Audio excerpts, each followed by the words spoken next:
Today I'm going to be sharing with you our picks for homeschooling our 5th grader. If you're new here, my name's Erin. I'm a homeschooling mom to 4 kids. And this year we have a 2nd grader, a 5th grader, a 7th grader, and a 9th grader. Last week I did a video about our 2nd grade picks, and coming up shortly are going to be the ones for our 5th grade and 9th graders. So make sure you stay tuned for those if you're interested in those as well. I will put links to those in the description below, as well as links to all of the resources that I'm going to be sharing with you today. So I'll be going through our language arts and math, which are kind of the core, most important things that we work on in our homeschool. And then I've also got some things that we're going to be using for history and science and Bible. So first off, let's head into language arts. Now, last year we used a gentle feast for pretty much everything in our homeschool other than math. And we are going to be finishing up the grammar portion of the language arts packet that we had through Gentle Feast. And what they primarily used for Form 2, I believe it was, that he started, was reading through this book called Grammarland, which is, the subtitle is Grammar in Fun for the School Children of Schoolroomshire. And so the concept of this basically is teaching the different articles and prepositions, verbs, nouns, all of the types of things within grammar in a story format where like Mr. Noun is presenting his case in this court system, and it goes through where they're questioned by Dr. Syntax and Sergeant Parsing. And so it's kind of teaching the components of grammar through a story form. He's going to be finishing up this book this year. And then for spelling, we have used for quite a few years with him the original McGuffey's Eclectic Progressive Spelling Book. That's a mouthful. It's basically just a list of words that has been used since the 1800s for kids, teaching them words that they should know for spelling. Last summer, I read a book called Thomas Jefferson Education, and it was really talking about the importance of reading classics and learning from great authors of history past and present, and kind of learning how to draw parallels to modern day life through those stories, and working through a lot of that kind of literature type of study.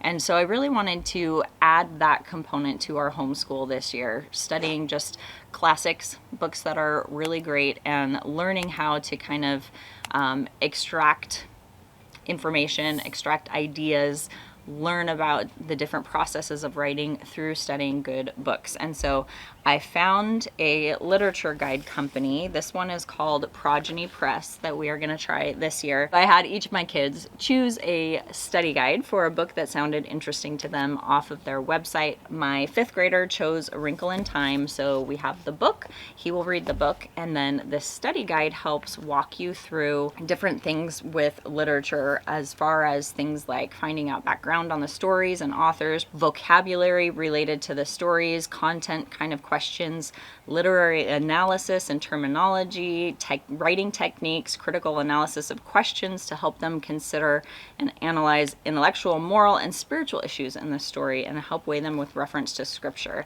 And there's an answer key in here. And of course, I loved that this is written from a Christian worldview, so they can read a book and learn about literature, writing, all of that kind of stuff through a Christian worldview. So this is the first one that he chose. I'm just purchasing them one at a time. My 7th grader chose a different book that they will probably each read theirs and then swap, and then we'll order some new ones a little bit later on in the year once they get through these ones. For writing, we are going to be going back to Writing and Rhetoric. We used this not this last year, but the year before. This one is book 5, which is recommended for grades 5 and 6. And this is about refutation and confirmation. So Writing and Rhetoric is based on a classical model of education where you are kind of learning from great works of writing from the past and learning how to mimic and then write your own creative works based on how those original works were written, that kind of thing. This particular book is basically teaching them the basics of writing 4-paragraph essays and outlines, learning how to refute or confirm parts of stories, comparison and contrasting, using narratives for the purpose of exposition, and learning how to introduce and conclude an essay, learning how to deliver it orally, all of the kind of things that I feel like are foundational to further studies as they get a little bit older, learning how to do that essay and that kind of critical analysis and that kind of stuff, that this is going to be a great foundation for it. For language arts, we generally don't do all of these things every day. I kind of rotate through things. So we will probably be doing writing and rhetoric, for example, twice a week, spelling twice a week, and then that grammar once a week. And then they will be doing a little bit of their own reading a little bit every day. So that's kind of how our approach to language arts works. Then for math, we are going to be using Saxon Math Homeschool Edition Level 6-5, which is essentially for 6th graders that need a little bit more help, or 5th graders. And so we had previously been using teaching textbooks for all of our older boys up until this point, but I made the decision midway through the year last year that we were going to be switching to Saxon. And my hesitancy with Saxon from the get-go has been, I mean, the sheer weight and amount of stuff that is in this, it just felt really, really intimidating. And the idea of having to try to teach math to all of my kids was just an impossibility, to be quite frank. And so we are using Saxon. The critical component that we are adding that is making this going to be a lot more manageable for me is by using Nicole the Math Lady's online lectures and grading. And so I basically don't have to teach this stuff. They can log on to Nicole the Math Lady, watch the lecture online, and then answer all the problems online. It does the grading automatically for me. So basically I just have to be available to answer questions if they get stuck on something. I really feel like this was the best fit for our family going forward. Teaching textbooks, I still feel like, is a great curriculum for a lot of people. I definitely did have some current concerns about the level not being comparable to other math curriculum that is out there, and feeling like there were some things like measuring and hands-on kind of stuff, like using a ruler and a protractor and those kind of things, graphing paper and that kind of stuff, that teaching textbooks just had it on the screen and a picture of a ruler and that kind of stuff. So it was a little bit different than using a ruler yourself or using a protractor and learning how to draw a circle with a compass and measuring those kind of things tangibly.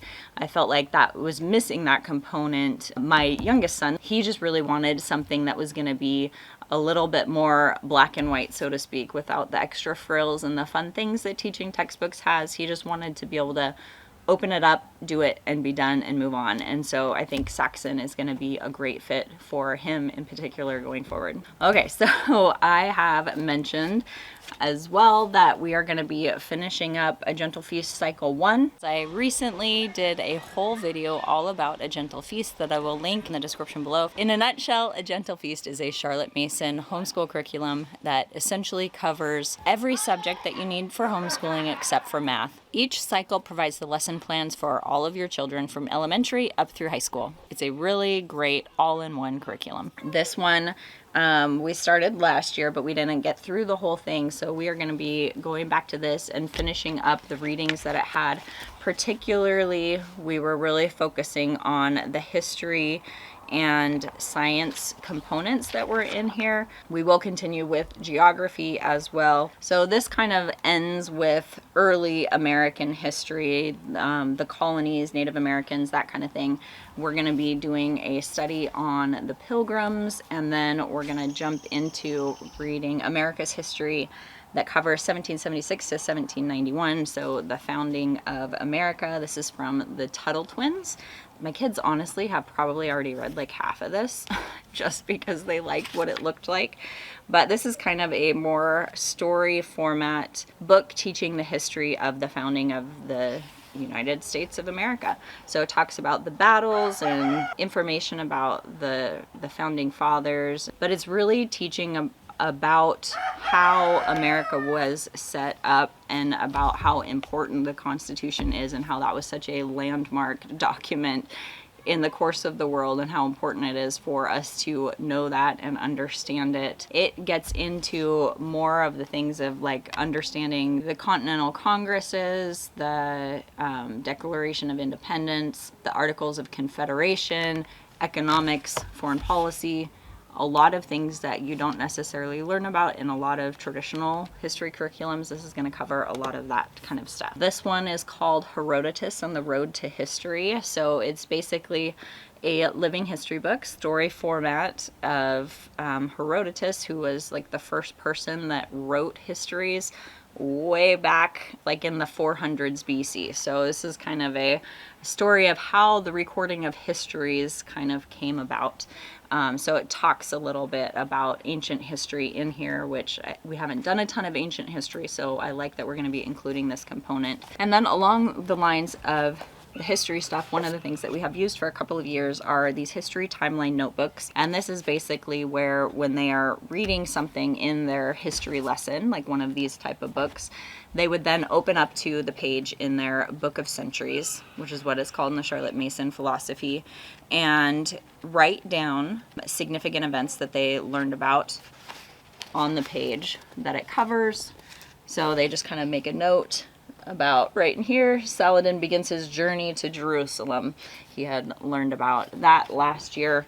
So this is something that they will continue working in all through their homeschool years. I love the format of having this all in one book and that they can continue adding on to it year after year and really helping them to make those connections about how the world is really interconnected and history is all linked. And so when they can see the connections of how something that happened in China during this time period, how that related to something that was happening in Europe or something like that, where that really helps history to come alive. Okay, and then for the science component, once we finish the science in our Gentle Feast, I realized that I have not done a whole lot with astronomy with my middle two children. Obviously they've read some little books and that kind of stuff, but we haven't studied it a whole lot. So I still had this on the shelf from when we did it with my oldest. This is Exploring Creation with Astronomy from Apologia.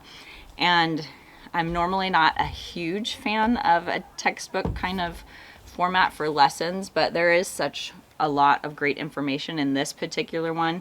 And I remember really enjoying it with my oldest when he was in elementary school. I think it's a good foundation in learning about the different planets and the stars. So we will kind of dip into this a bit. We probably won't do the entire thing, but we'll cover the highlights just so they can kind of be up to speed on the solar system and that kind of stuff. And then another thing we're going to be doing is, this is a Bible study called Fruit of the Tongue from Not Consumed. And we've done a couple of not consumed studies last year and they were good. There's multiple levels for each study, so you can choose the level that your child would be in. This one's the youth one. It's basically a study teaching about the importance of what we say and when not to say things and how what we say can have consequences, and that we need to be careful with our speech and how we talk to others. And so this is a biblical study on the power of words. And then we're going to be going through Cold Case Christianity for Kids. This is a early beginner level apologetics kind of book. It's about investigating Jesus with a real detective. So the person that wrote this is a cold case detective, and he basically uses his detective skills and teaches you how to use that to investigate the claims of Christianity and really being able to believe and know that what we believe is true and can be proven and verifiable through a lot of different methods. And so this one, I think we will either probably do this as part of our morning time or maybe even read this together as a family after dinner or something like that. I'm not quite sure how it's going to play out, but I'm excited to go through this with the kids and help them to have kind of a foundation in apologetics. So that is what I have for curriculum as far as our homeschool year goes. There will definitely be other books and things that we do throughout the year. I am really big on allowing our kids' interests to really propel the way in a lot of things that they study and learn about and spend time exploring and that kind of stuff. So I try to make room to push some of this stuff aside. If our kids really have a big interest in learning about something else, I'm happy to pause and allow them to do that. So I'm sure there are going to be a lot of other resources and things that we use as we go along in the year, but this is what I have for us today. I hope you enjoyed this video. If you did, please hit that thumbs up button below. Make sure you stay tuned for our 7th grade and 9th grade picks coming out soon. Thanks so much for watching. Bye.